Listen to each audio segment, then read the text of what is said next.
Alright guys, TacticalRab here again today. I hope you're all doing well and enjoying your day so far. Welcome back to Valorant News. Plenty to discuss today as plenty of the Tier 1 teams are flying out to Sao Paulo over the coming days to get ready for the lock-in tournament coming up very soon. Some of them may only play one series and go home, and Boaster from Fnatic, arguably one of the favourites for the tournament, has given his perspective on some of the North American teams, stating he does not reckon that 100 Thieves and Cloud9 will prove much of a threat. Very much enjoyed your thoughts in the comments below. Hit the like button if you enjoy. Subscribe if you're new as always, I'd greatly appreciate lots of update actually on the lock-in event. Firstly, there's a trailer that has been leaked over the last few hours as to what this might potentially look like. I mean, okay, it's a trailer, we know what's happening. There's plenty of teams at the event. We'll see them in a second, the 32 teams that are there. And also, one of them has got their roster confirmed from FPX now. We know that there's 2 Chinese teams going. I'm not exactly sure what the future holds in terms of Chinese Valorant. We saw the update yesterday from Riot. They're actually going to do a Mandarin stream for the entire VCT lock-in event. Of course, the timing of Valorant being approved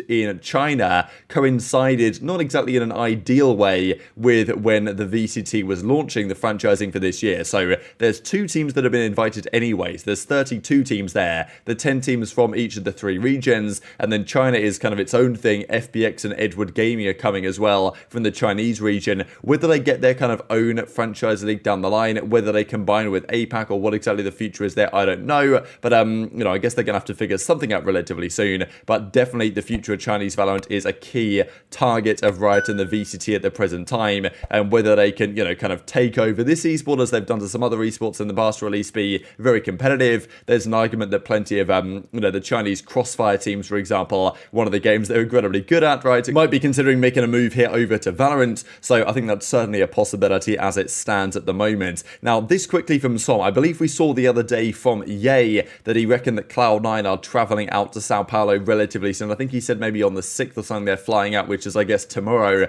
So I think there's a good chance that a lot of teams are doing the same thing. You want to get there early, you know, get a few days of practice under your belt before the lock-in event. A big tournament though, but to consider a lot of teams are actually coming out very early onto these events, I think the prize pool might only be like 500k. Like, it's not exactly a massive prize pool really for the caliber of event this I think is, given you've got pretty much every single good team in the entire world attending this one, at least on the tier 1 level. But the teams are going there early. Some of them will play one series and go home. It's going to be tough. That's the way the format is, and there will be some big names going home at the first hurdle, as we shall see here in a second. So as Som says, flight soon, Chet's making me stay up with him. And there's also this from DRX, right, locked in for Brazil, and here they are at the airport, presumably traveling out already here to Sao Paulo, because I mean, when you're traveling through different time zones, you know, you want a few days to actually get adjusted to the local clock. So you know, I think it makes sense for especially these guys to fly out early. From North America, maybe it's slightly less of an issue, but nonetheless, DRX are going to be there. Another team that many are considering could be favourites to at least make the finals. There's just so many good teams across so many regions. We saw it at the World Championship, right, with you know, pretty much every single top team,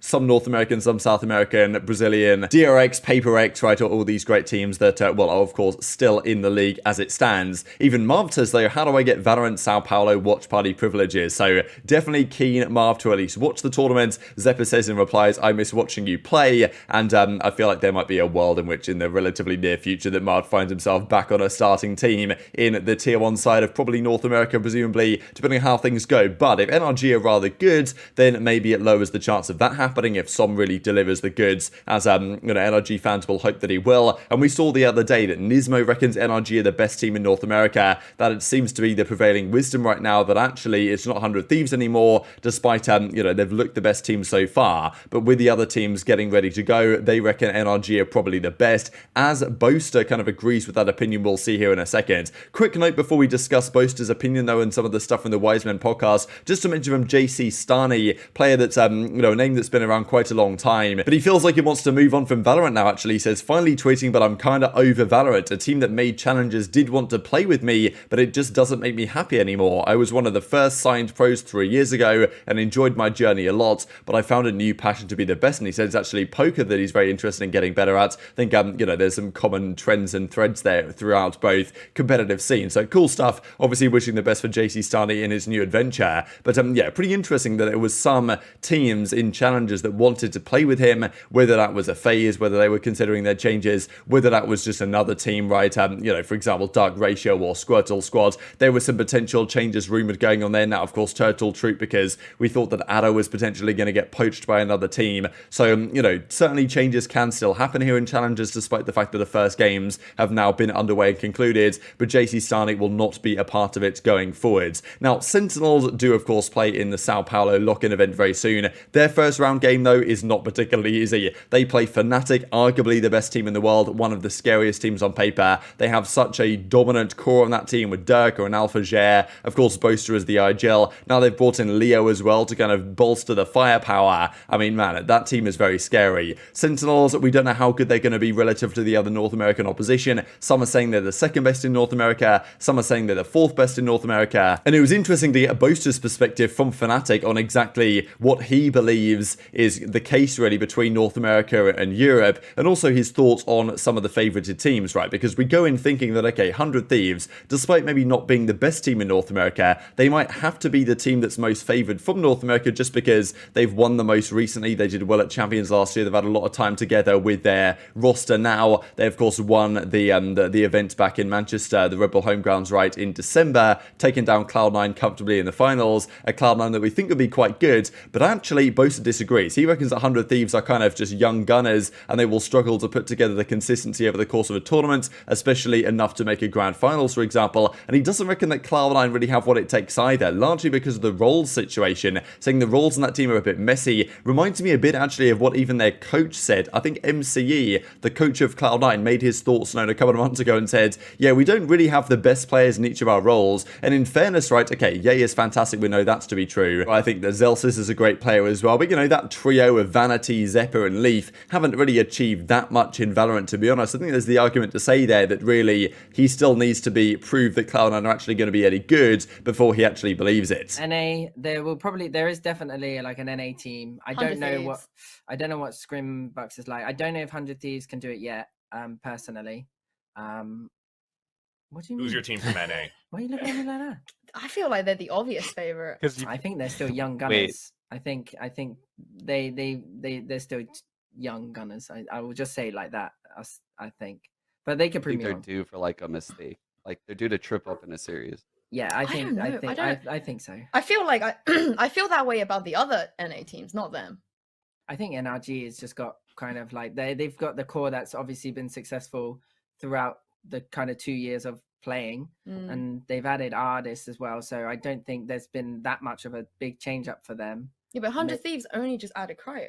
I know they've been around. Obviously, Cryo is actually very good, but I don't know. I just think I don't know. What about C9? I mean, for a lot of people in NA, they are the team that has chances of going further. I don't think C9 because like I just I'm conflicting roles. Same with Cloud9. Like you need to have those set kind of roles, otherwise people are just going to be. I don't know how to explain it. We did originally have people kind of swapping roles depending on what map, and it just doesn't work. I don't think you need consistency in that kind of play style because you don't have enough time to learn all the intricacies of your agent. Otherwise, there's things that a Sova can do that another person playing Sova with less time won't be able to do, just based off like timing of info and stuff. It's just really important.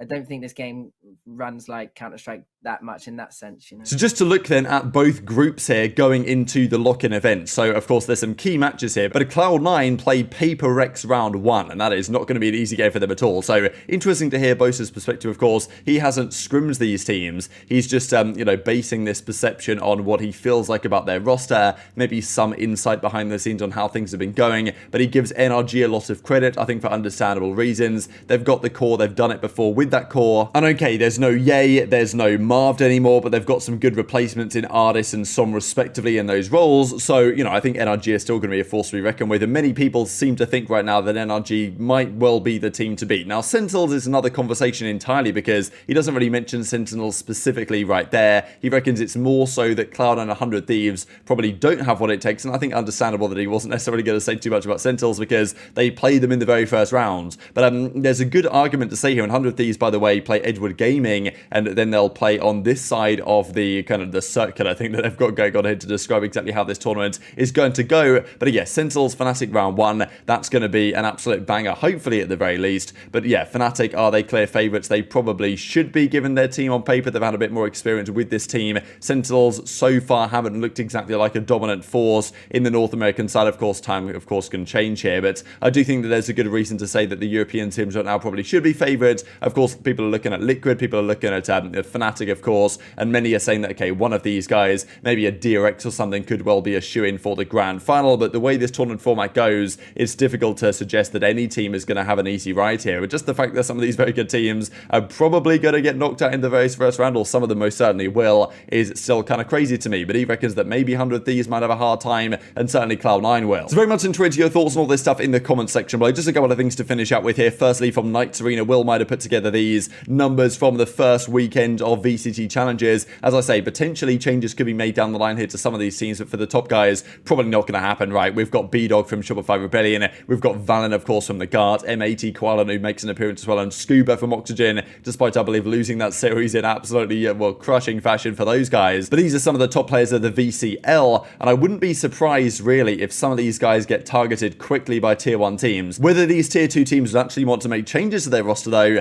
that is another question entirely. But very much enjoyed your thoughts in the comments below. Hit the like button if you enjoyed, subscribe if you're new, take care, and I'll see you next time.